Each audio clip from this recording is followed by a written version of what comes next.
മഹത്വപ്പെടുമാറാകട്ടെ.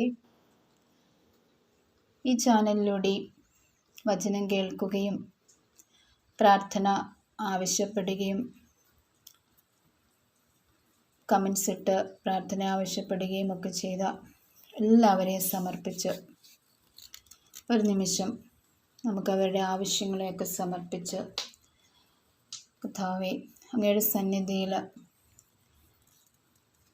എത്രയോ നിയോഗങ്ങളുമായിട്ടാണ് കർത്താവെ ഞങ്ങൾ വചനം കേൾക്കുന്നത്.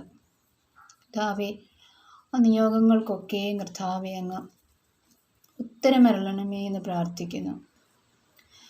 ഹല്ലേലൂയ, സ്തോത്രം.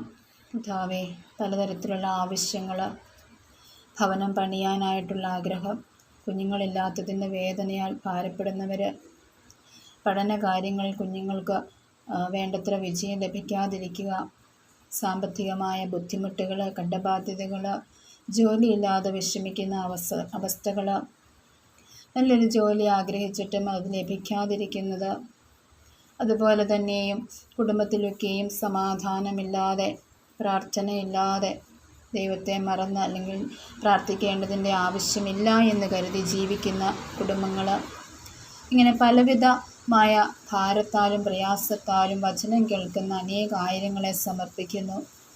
കർത്താവേ, നിൻ്റെ തിരുക്കരത്താൽ, കർത്താവേ, അങ്ങയുടെ പരിശുദ്ധാത്മാവിനാൽ ഈ കുടുംബങ്ങളെയെല്ലാം അനുഗ്രഹിക്കണമേ എന്ന് പ്രാർത്ഥിക്കുന്നു. പ്രാർത്ഥന ആവശ്യപ്പെട്ടിരിക്കുന്ന എല്ലാ മക്കളെയും സമർപ്പിച്ച് പ്രാർത്ഥിക്കുന്നു. കർത്താവേ, അവരുടെ നിയോഗങ്ങൾക്ക്, അവരുടെ പ്രാർത്ഥനകൾക്ക് എത്രയും പെട്ടെന്ന് ഉത്തരം നൽകണമേ എന്ന് പ്രാർത്ഥിക്കുന്നു. ദൈവമേ, നിനക്ക് അസാധ്യമായതൊന്നുമില്ലല്ലോ കർത്താവേ. നിൻ്റെ തിരുരക്തം കൊണ്ട് ഞങ്ങൾ ഓരോരുത്തരെയും കഴുകി തിരുരക്തക്കടലിൽ മുക്കി പരിശുദ്ധാത്മാവിനാൽ നിറച്ച് ശാന്തിയും സമാധാനവും മനസ്സിന് ധൈര്യവും പകർന്നു നൽകണമേ എന്ന് പ്രാർത്ഥിക്കുന്നു. യേശുവിൻ്റെ നാമത്തിൽ തന്നെ ആമേൻ. ഇന്ന് പറയാൻ പോകുന്ന ദൈവവചനം പ്രഭാഷകൻ്റെ പുസ്തകം, പ്രഭാഷകൻ 30:23 വാക്യമാണ്. ദുഃഖമകറ്റി ആത്മാവിനെ സന്തോഷിപ്പിക്കുകയും ഹൃദയത്തെ ആശ്വസിപ്പിക്കുകയും ചെയ്യുക.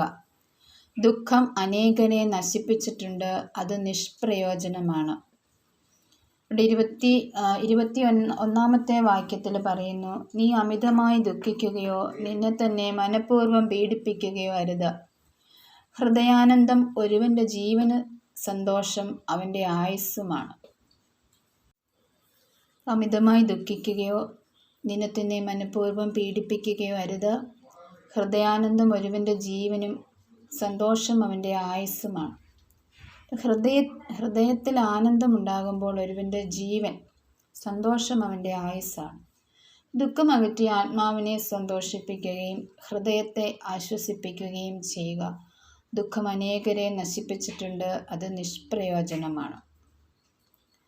നമ്മുടെ ആത്മാവിൽ പലതരത്തിലുള്ള ദുഃഖങ്ങളും നമ്മൾ അനുഭവിക്കുന്നുണ്ട്. എങ്കിലും അവയെ വചനത്താലും പ്രാർത്ഥനയാലും ദൈവത്തിലുള്ള വിശ്വാസത്താലും പ്രത്യാശ നമ്മെ നിരാശരാക്കുന്നില്ല എന്നുള്ള വചനത്താൽ നമ്മുടെ ഉള്ളിലെ വിഷമങ്ങളും പ്രയാസങ്ങളെയും മാറ്റി നിർത്തി കർത്താവിൽ പൂർണ്ണമായി വിശ്വസിച്ച് ദുഃഖമൊക്കെ അകറ്റി സന്തോഷത്തോടെ ആയിരിക്കുവാൻ എല്ലാവർക്കും സാധിക്കട്ടെ. എല്ലാവരെയും യേശുനാമത്തിൽ അനുഗ്രഹിക്കുന്നു. എല്ലാവിധ നന്മകളും യേശുനാമത്തിൽ എല്ലാ കുടുംബങ്ങളിലും ഉണ്ടാകട്ടെ എന്ന് പ്രാർത്ഥിച്ചുകൊണ്ട് യേശുവിൻ്റെ നാമത്തിൽ തന്നെ ആമേൻ.